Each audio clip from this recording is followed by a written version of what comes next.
بسم اللہ الرحمن الرحیم۔ السلام علیکم معزز ناظرین۔ یہ دنیا بھی کتنی عجیب ہے، ایماندار کو بیوقوف، بے ایمان کو عقل مند اور بے حیا کو خوبصورت کہتی ہے۔ جو انسان صرف اپنے ہی رائے کو پسند کرتا ہے وہ ذلیل ہو جاتا ہے۔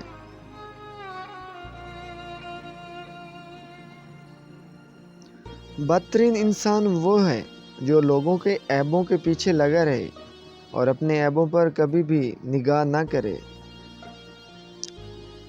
اپنی زندگی کے 3 اصول بنا لو، ان سے ضرور معافی مانگو جنہیں تم چاہتے ہو، اسے کبھی مت چھوڑنا جو تمہیں چاہتا ہے، اسے کبھی مت کچھ چھپاؤ جو تم پر ہمیشہ اعتبار کرتا ہے۔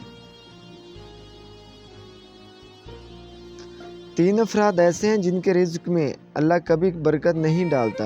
پہلا وہ جو انسانوں کو بیچتا ہے، دوسرا وہ جو کسائی ہے، اور تیسرا وہ جو پھلدار درخت کاٹتا ہے۔ کسی پر احسان کرو گے تو اس کے حاکم بن جاؤ گے، کسی سے بے پرواہی کرو گے تو اس جیسے بن جاؤ گے، اور کسی سے سوال کرو گے تو اس کے قیدی بن جاؤ گے۔ حق جہاں بھی ہو وہاں تک پہنچنے کے لیے شدید سختیوں میں بھی گھس جاؤ۔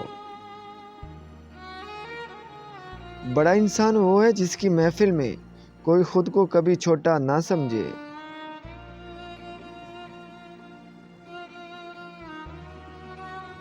خبردار، برے لوگوں کی صحبت اختیار نہ کرو، کیونکہ اس کی مثال آگ کی سی ہے، جو بھی اس کے قریب جاتا ہے تو وہ اس کو ہی جلا کر خاک کر دیتی ہے۔ یاد رکھو، غصے کی حالت میں کوئی فیصلہ نہ کرو اور خوشی کی حالت میں کوئی وعدہ نہ کرو۔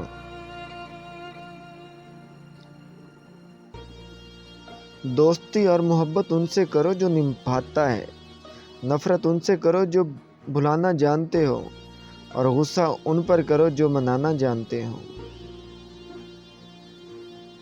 خود پسندی ایسا عمل ہے جو بڑھتے ہوئے کمال کو روک دیتی ہے۔ مرد کی خود پسندی اس کی حماقت ہے۔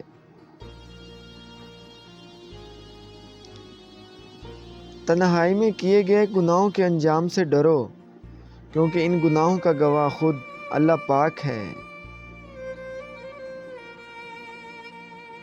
تمہارا وہ گناہ جو تمہیں خدا کی بارگاہ میں رنجیدہ کر دے، تمہارے اس نیک کام سے بہتر ہے جسے انجام دیتے ہوئے تم فخر محسوس کرتے ہو۔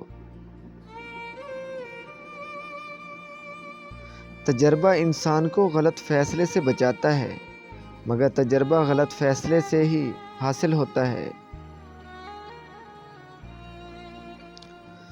زندگی میں قسم، قدم اور قلم سوچ سمجھ کر اٹھانا چاہیے۔ الفاظ ہی سب کچھ ہوتے ہیں، دل جیت بھی لیتے ہیں اور دل چیر بھی دیتے ہیں۔ پیارے دوستوں، تمہارا بدترین دشمن وہ ہے جس کی چال سب سے چھپی ہوئی ہو۔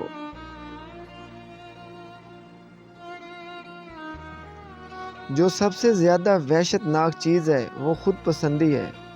خود پسندی ہلاکت کا سبب بنتی ہے۔ نادانی کی انتہا خود پسندی ہے۔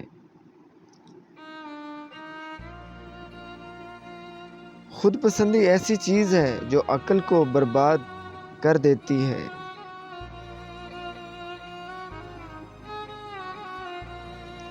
تمہارے نزدیک تمہارا سب سے بڑا دشمن اس شخص کو ہونا چاہیے جو تمہارے عیبوں کی تلاش میں رہتا ہو۔ عقل مند کی فکر ہدایت ہے اور جاہل کی فکر کو گمراہی ہے۔ غور و فکر کرنا لمبی عبادتوں سے افضل ہے۔